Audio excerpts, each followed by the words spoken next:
Istorya Tagalog Horror Stories.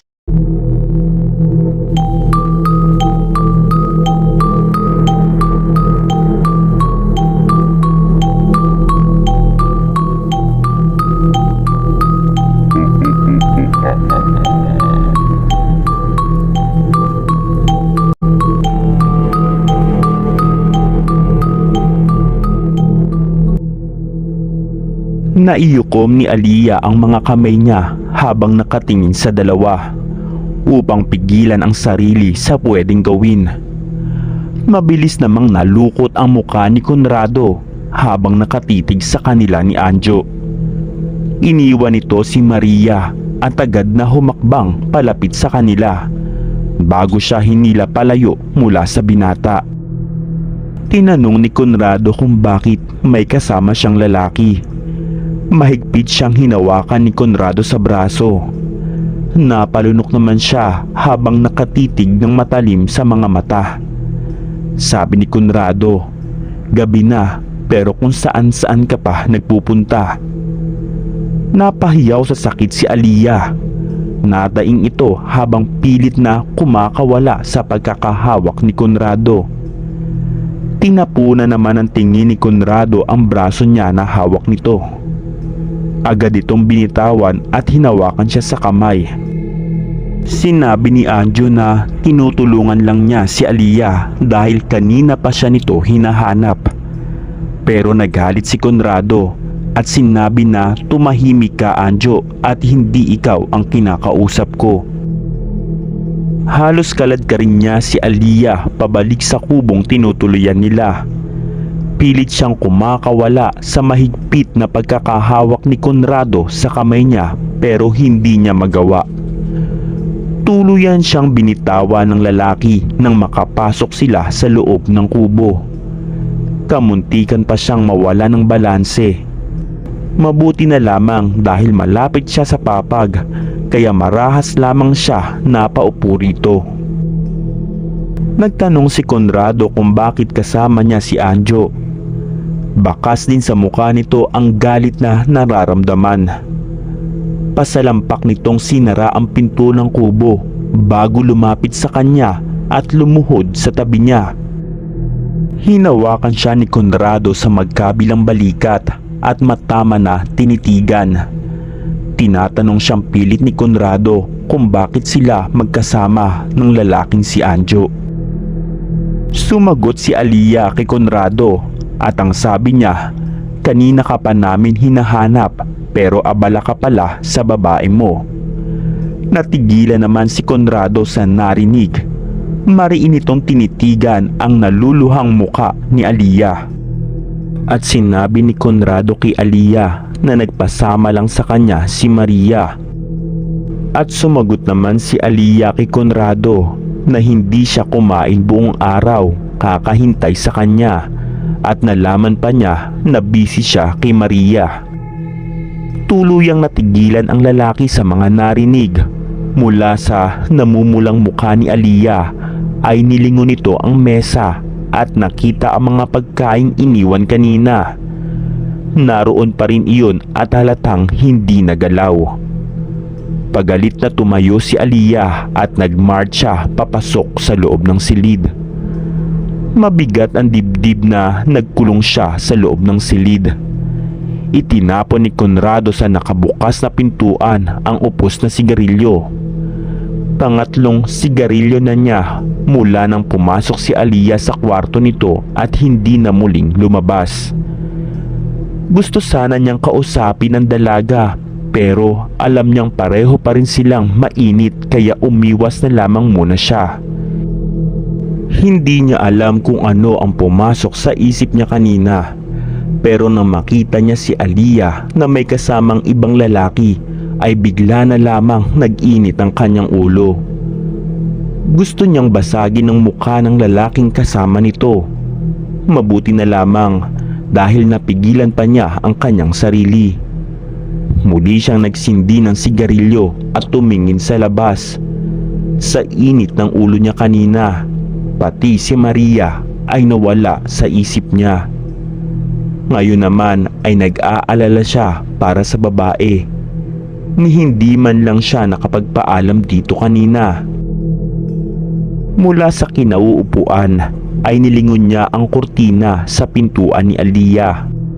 Bahagya itong isinasayaw ng hangin. Napalunok siya nang muling maalala ang mukha ng babae. Naroon na naman ang pamilyar na kirot sa kanyang puso. Pilit niya iyon nilunok at ipinagsawalang bahala. Nakapameywang si Nadia habang nakataas ang isang kilay kay Berting.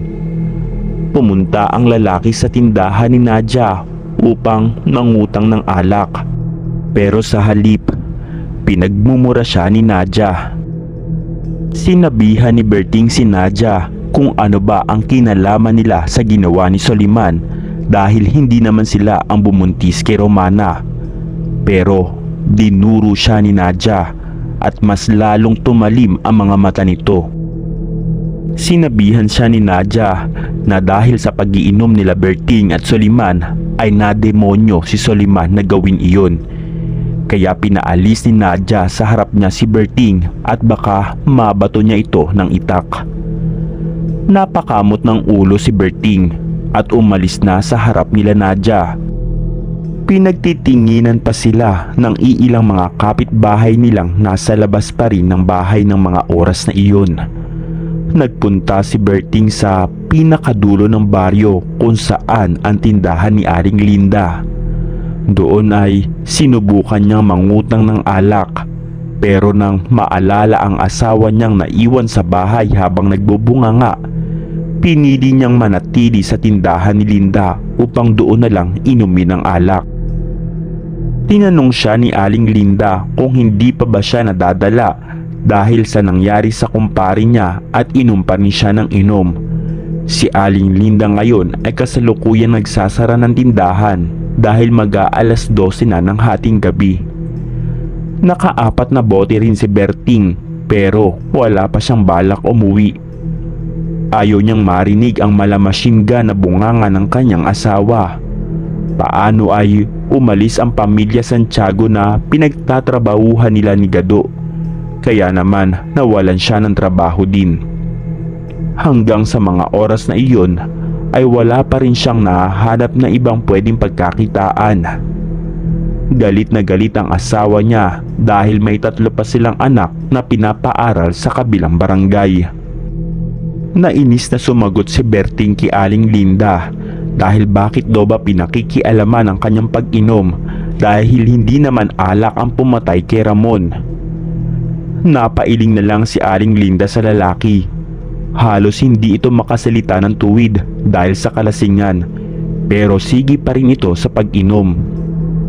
Sumagot si Aling Linda kay Berting na hindi nga naman alak ang pumatay sa kumpare niya, pero kung hindi dahil sa pag-iinom nila ng hating gabi ay hindi mangyayari iyon kay Ramon.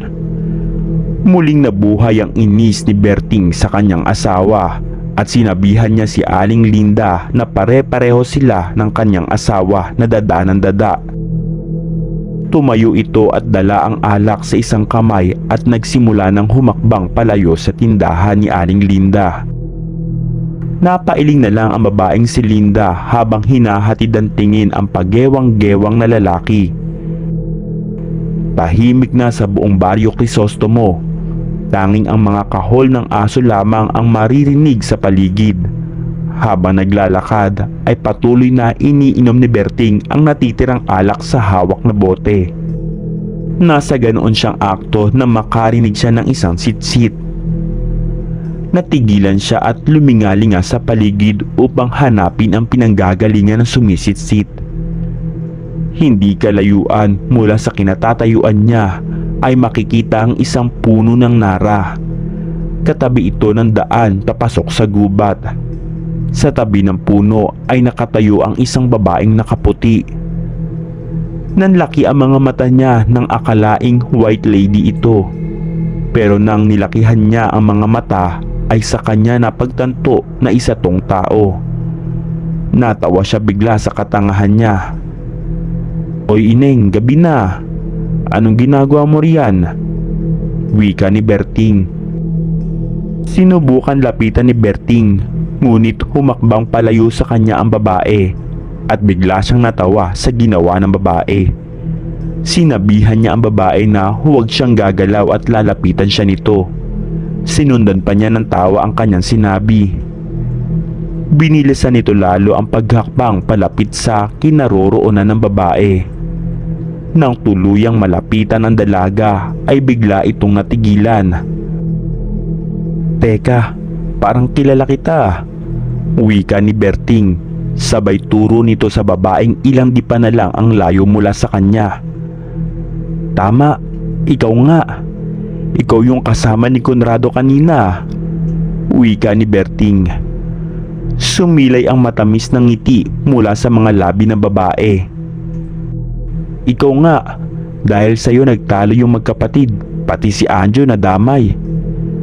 Tatawa-tawa nitong turan. Bigla naman naglaho ang ngiti sa mukha ng babae. Tumalikod ito at nagsimulang humakbang. "Oh, saan ang punta mo?" tanong ni Berting sa babae. Muli niyang tinungga ang alak bago humabol sa papalayong dalaga. Naabutan niya ito sa tabi ng malaking puno ng akasya. Nilingon naman siya nito, pero sa paglingon niya ay biglang nanlaki ang mata niya. Paano ay bigla siya nitong niyakap. Kahit na lasing ay ramdam niya ang malambot nitong harapan. Bago po tayo magpatuloy, suportahan niyo po ang Storya Tagalog Horror Story at pakiclick na ang subscribe button at i-hit ang notification bell para updated kayo. Napalunok si Berting at tinanong niya ang babae kung ano ang ginagawa nito. Kumalas ang babae sa yakap bago itinaas sa ere ang kamay. Dumapo iyon sa kanyang pisngi at hinaplos ito. Sinabi ng babae na nalulungkot siya sa malambing nitong bulong habang nakatingin sa kanya ng mariin. Tila siya nawala sa sarili habang nakatitig sa namumungay na mga mata ng dalaga. Sinabi ng babae na, "Nalulungkot ako, Berting. Gusto kong paligayahin mo ko." Muli nitong wika mula sa nanlalambing na tinig ng babae. Tinanong siya ni Berting kung paano niya paliligayahin ng babae. Lango na ang isip niya sa alak. Hindi na nag-rehistro ang nangyayari sa utak niya. Umaayon na lamang siya sa gustong gawin ng babae sa kanya. Tumingkayad si Maria at pumikit bago ipinaglapat ang mga labi nila. Si Berting naman ay biglang namilog ang mga mata. Ramdam na ramdam niya ang mainit at malambot na labi ng babae. Nabitiwan niya ang hawak na bote bago hinawakan ng ulo ng dalaga at idiniin lalo ang mga labi nito sa labi niya. Makalipas ang ilang minuto ay saka lamang naghiwalay ang mga labi nila, kapwa hingal sa kawalan ng hangin. Sinabi ni Maria kay Berting na masarap ka pala. Tila nangaakit ng bulong ng babae kay Berting. Lumaki naman ang ngiti sa labi ni Berting at bahagya pang kumunot ang noo nito. Nanlaki ang mga mata niya nang maramdaman ang kamay ng babae sa kanyang pantalon. Matapos ngumiti ni Maria ay muli itong tumalikod at naglakad ng ilang beses. Napadila si Berting habang pinanunood ang paghakbang ng babae. Mas nanlaki ang mga mata niya nang makitang hinubad ng babae ang suot nitong bestida. Tila nawala ang kalasingan niya nang maglandas ang mga mata niya sa kabuuan ng katawan nito.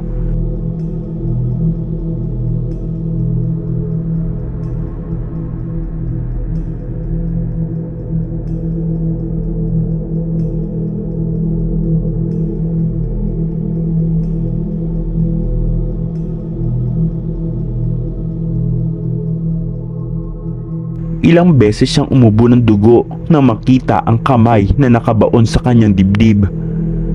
Nang mag-angat siya ng tingin ay bumungad sa kanya ang nakahubad na babae. Nakabuka ang bibig nito at tumutulo ang laway mula roon. Nakadungaw rin ang matalim nitong mga pangil. Hindi na niya nagawang sumigaw nang bawiin ng babae ang kamay kung saan naroon ang kanyang puso. Sinabi ni Maria na siguradong masarap ang laman loob ni Berting. Isang matinis na tawa ang huli niyang narinig bago siya tuluyang bumulagta sa lupa habang dilat ang mga mata. Kinaumagahan, mabilis na ibinaba sa mesa ni Conrado ang hawak na plato nang makitang lumabas ng silid nito ang dalaga. Agad sumilay ang ngiti sa mga labi niya bago ito nilapitan. Sinabi ni Conrado na handa na ang almusal at kumain na sila. Mula sa lupa, nabaling ang tingin ni Aliyah sa lamesa kung saan naroon ang bagong lutong pagkain. Nagluto ng corned beef si Conrado at pumitas ng mga saging sa labas. Kumuha siya ng isa, saka iyon binalatan at inabot kay Aliyah. Walang emosyon siyang tinitigan ni Aliyah, ni hindi man lang siya nag-abalang kumurap habang nakatingin sa mga mata niya. Nagbuga siya ng hangin. Ibinaba niya ang hawak na saging at iniligay iyon sa plato nang matanto na hindi ito tatanggapin ng dalaga. Muli niyang tiningnan ang babae. Hindi niya alam kung saan mag-uumpisa. Hindi siya sanay humingi ng tawa dahil sa tanang buhay niya, hindi pa niya iyon nagagawa. Pero alam niyang kailangan niyang gawin iyon upang mawala na ang galit ni Aliyah. Mas gugustuhin niyang ibaba ang pride kaysa manatili silang ganon. Hindi niya kayang patuloy silang hindi magpansinan nito. Sinabi ni Conrado, "Manika, sorry na. Huwag ka na magalit." Sinubukan niya itong hawakan sa mga kamay, ngunit humakbang paatras si Aliyah. Ilang beses siyang lumunok habang pinagmamasdan ang maamo nitong muka. Nakatingin ito sa malayo, pilit iniiwas sa mga mata sa kanya. Nagbuga ulit ng hangin si Conrado at sinabing, "Mali ako sa nangyari kagabi. Masyado ako nag-overreact nang makita ko kayong magkasama ni Anjo." Sabi ni Conrado. Tinanong siya ni Aliyah kung bakit siya nagalit. Tinulungan lang naman siya ni Anjo na hanapin siya. Tumango siya sa sinabi ni Aliyah na kasalanan niya ang nangyari kagabi at patawarin siya nito. Muli niya sinubukan hawakan ang kamay nito at bahagya siyang napangiti nang hindi na umiiwas ang babae. Sinabi ni Aliyah na kailangan mo mag-sorry kay Anjo dahil sinigawan siya nito. Tumango naman si Conrado sa sinabi ni Aliyah at hinawakan ng mahigpit ang isang kamay nito. Tinanong siya ni Conrado kung galit pa rin ba ito sa kanya. Matalim ang tinging binalingan siya ng babae at sumagot ng oo. Muli nitong iniwas ang mga mata. Napabuntong hininga na naman siya sa narinig. Sinabi ni Conrado na, "Ano pa ba ang kailangan kong gawin para mawala ang galit mo? Gumising pa ako ng maaga para ipagluto ka." Tumaas ang isang kilay niya sa babae nang sinabi iyon. Nang muli siyang samaan ng tingin ni Aliyah, ay napaismid na lamang siya bago pilit nang ngumiti. Tinanong siya ni Aliyah kung bakit kasama niya si Maria. Mas lalong nagsalubong ang kilay ni Aliyah nang itanong iyon. Muli rin itong binawi ang sariling kamay at pinagsaklob iyon sa tapat ng dibdib. Sumagot naman si Conrado kay Aliyah na nagpasama lang sa kanya si Maria kaya sila ginabi. Pero nagtanong si Aliyah kung saan sila pumunta at kung ano ang ginawa nila at buong araw silang wala. Bahagya siyang natawa bago lumapit sa papag at naupo si Conrado. Tinanong niya si Aliyah kung bakit ba parang galit na galit ito at para bang nagseselos. Namilog ang mga mata ng babae. Mabilis nitong ibinaba ang dalawang kamay at humarap sa kanya. Mabilis na sumagot si Aliyah na hindi siya nagseselos habang magkasalubong ang kilay nito. Napailing siya habang naroon pa rin ang ngiti sa mga labi ni Conrado. Dahil sinabi nito na kung hindi ito nagsiselos, bakit ito nagagalit. Alam niyang hindi niya dapat itinatanong ang mga ganong bagay kay Aliyah, pero hindi niya maikakailang na sasayahan siya sa nakikitang reaksyon ni Aliyah. Napahawak si Aliyah sa kanyang bewang at sinabing kapag galit ba ay nagkiselos na agad. Ibig sabihin ba nito ay nagkiselos din siya kay Anjo? Natigilan naman siya sa sinabi ni Aliyah. Sa pagkakataong iyon, siya naman ang nangunot ang noo. Tinanong ni Conrado kung may dapat ba siyang ikaselos kay Anjo at kung may namamagitan ba sa kanila. Tumayo siya at sinalubong ang titig nito. Panandali ang natigilan ng babae, pero kapag kuway, naibaba nito ang mga kamay at nagbaba ng tingin. Sumagot si Aliyah kay Conrado na hindi naman dapat ito nagsiselos dahil hindi naman kasi tayo. Sa sinabing iyon ni Aliyah ay pati siya ay natigilan. Pakiramdam din niya para siyang sinampal ng katotohanan sa sinabi nito. Isang lunok ang kanyang ginawa bago lumapit sa hapagkainan at inayos na ang mga plato. Sinabi ni Conrado na mag-agahan na tayo at tinitigan niya ang nakatalikod pa ring dalaga. Maya-maya ay nilingon siya nito, ngunit sa lupa nakabaling ang tingin. Nagsimula na silang kumain. Ni isa sa kanila ay walang umiimik. Kumuha siya ng isang stick ng sigarilyo, saka sinindahan iyon at dinala sa mga labi niya. Hindi siya makatingin kay Aliyah dahil nahihiya pa rin siya. Masyado na siyang nadadala sa pagtira nila roon at nakakalimutan kung sino talaga ito. Matapos niyang magbuga ng usok palayo, narinig niya ang bahagyang pag-ubo ng dalaga. Nabaling pa rin ang atensyon nito sa kinakain. Pero nakahawak na ang isang kamay nito sa bibig at tuloy pa rin ang pag-ubo. Hindi na pinupunan ng dalaga ang paninigarilyo niya at tinitiis na lamang nito ang usok. Sandali siyang tumayo bago itinapon sa labas ang stick ng sigarilyo na bago pa lang niyang sinindihan. Muli siyang bumalik sa mesa at nagsimula na rin kumain. Sa kalagitnaan ng kanilang pagkain ay nakarinig sila ng malakas na sigaw mula sa labas. Tila takot na takot ang mga sigaw nito. Nagkatinginan sila ni Aliyah bago siya mabilis na tumayo. "Aliyah, dito ka lang," wika ni Conrado bago naghugas ng kamay at lumabas ng kubo. May nakisisigaw sa labas at para bang takot na takot. Tila kinikilabutan na sigaw ng isang lalaki. Nakita nila ang bangkay ni Berting sa loob ng gubat at wala ng mga laman loob.